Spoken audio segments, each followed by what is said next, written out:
Hi, it's me again with Corel Draw Tips and Tricks, and somebody sent me these two, basically JPEGs, clip arts, bitmaps, whatever you want to call them. And we need to start, he wants the moose inside the pond, standing in the pond. Even though this is like a transparent look on the background, if we look for a laser engraver,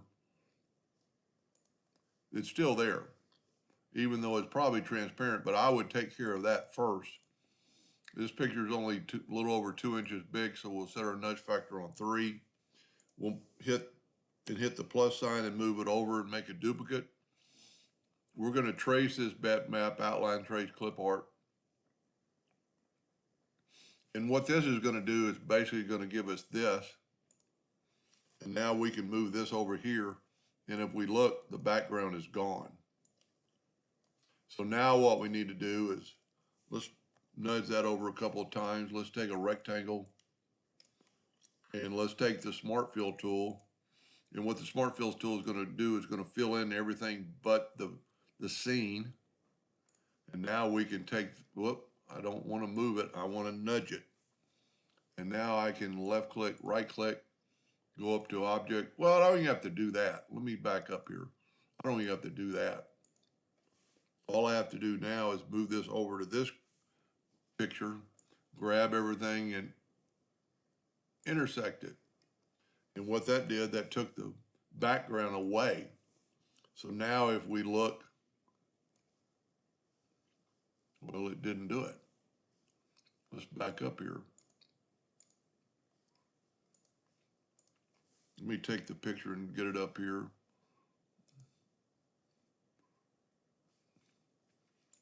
This should, well, you know what I need to do? I'm sorry, intersect. I need to do back minus front. There we go. Now we take our yellow box. That background is gone. So we can get rid of the landscape scenes. We don't need them anymore. Now we need to work on the moose. And you can see the moose has a yellow box. Now, he said he's going to engrave this on granite, and it's kind of blurry. And I'm by far no expert in this, but we're going to take this picture, we're going to go to Effects, and we're going to go to Sharpen. Tell you what, let me zoom in here. And let's go to Effects and Sharpen, and let's just try to sharpen it and see what happens. Maybe dial it down a little bit. What we're trying to get is some variation of the animal. I'm not saying that's even better, but we can always look at it and cancel. This is just kind of fuzzying it up. So let's look at that. Now let's hit, cancel. See if that's any better.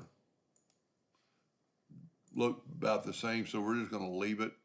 But if you remember, it has a background around it. So we're going to take this moose and hit the plus key and move that over. We're going to go ahead and trace this bitmap, outline, trace, clip art, and we get a figure of the moose. Now let's move it over and down. I should have changed my nudge factor a little bit smaller. But we can see now that the moose, let's look at it, make sure there's nothing there. See, it's completely gone. So now what I want to do is take away that box and draw another one. And I'm going to use the Smart Fill tool again, fill it in with red. I'm going to nudge it over. And then nudge this one down and over and go back minus front. And what that did, that took away the outline.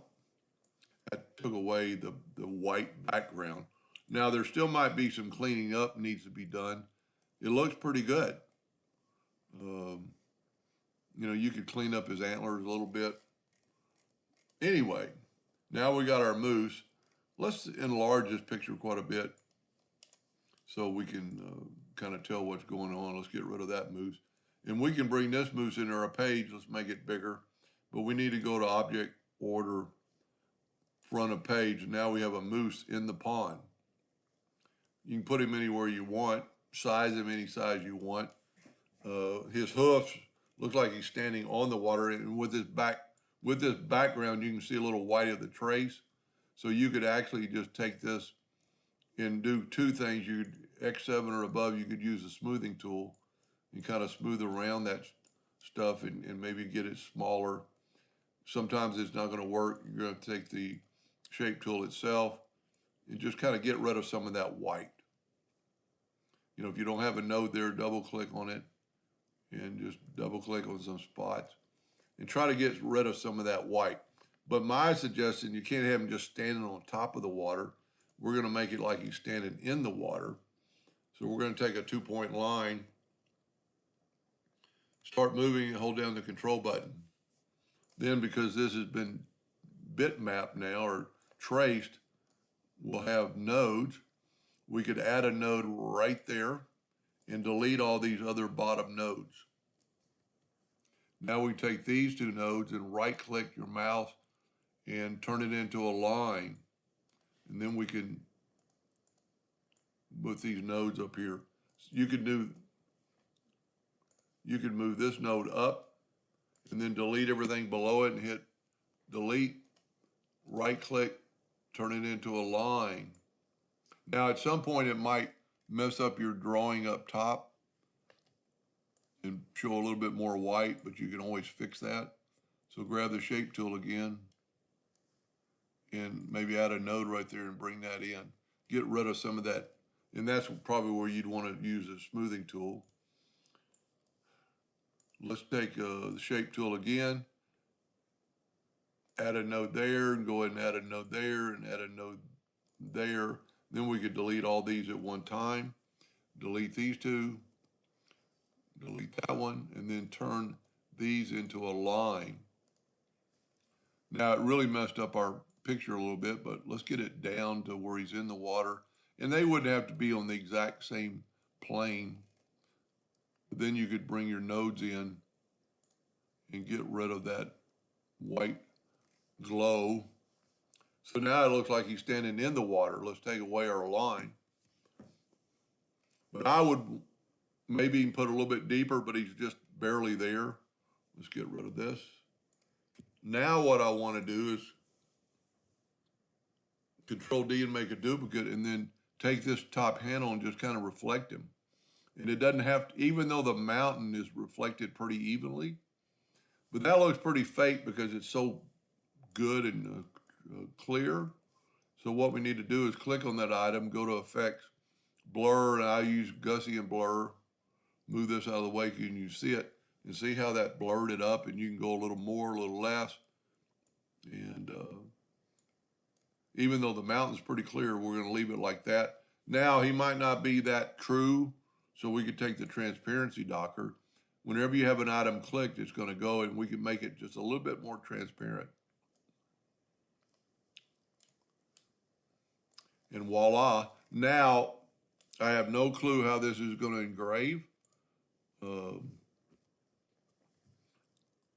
I might even look at it later today and try to do some, if I was going to run this, I would run it on, like, if your print driver has Jarvis or Starkey, and kind of, basically it's going to digitize. Even though that looks pretty good, it might digitize pretty good. Anyway, I hope that helped a little bit, and thank you for watching. I'm just going to double check, make sure there's nothing back there. See, we got a little bit up in the trees, a little bit of white that could be removed, and that'd be just like we did on the other ones, and maybe smooth out the trees. Anyway, I hope that helped a little bit. Thank you for watching.